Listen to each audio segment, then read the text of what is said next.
left කියන විදිහට ලබා දුන්නාම මෙයාගේ දකුණු පාද චලනයක් සිදු වෙනවා. මෙදින් මෙයාට වම් අතට ගමන් කිරීමේ හැකියාවක් ලැබෙනවා. right stop reverse stop. හොඳට කියන දේ අහන කැරපොත්තෙක් නේද?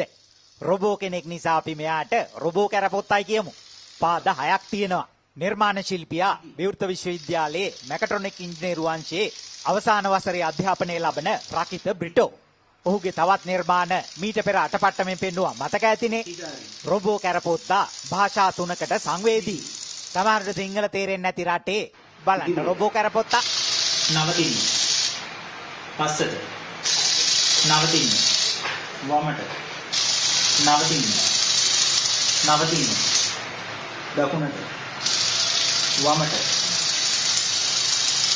පස්සට. නවතින්න. ඉදිරියට. දකුණට. වමට. නවතින්න. පස්සට. නවතින්න. දකුණට. දකුණට. ඉදිරියට. නවතින්න. පස්සට. නවතින්න. දකුණට. දැන් සමහරු කියයි කියන සිංහල තේරෙන්නේ නැති ළමෙක් හදාගත්තට වඩා හොඳා සිංහල තේරෙන කැරපොත්තෙක් හදාගත්තා නම් කියලා නේද? එහෙම කියන්න මේපා. ළමයාගේ තැන රොබෝට දෙන්නත් බෑ, කැරපොත්තට දෙන්නත් බෑ. මෙයා ජපන් භාෂාවට සංවේදී. මස්සගු. තොමරු. නිගි.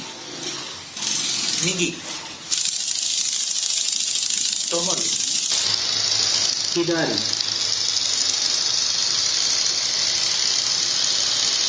තොමරු. නිගි. තොමරු. නිගි. හිදාරි. නිගි. තොමරු. තාක්ෂණය සහ සතුන් අතර තියෙන සම්බන්ධතාවය තවදුරටත් ඔප්පුණා නේද?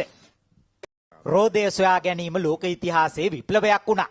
නමුත් නැවත පාදයට ගමන් කිරීම ඊට වඩා විප්ලවයක් වෙන්න පුළුවන්.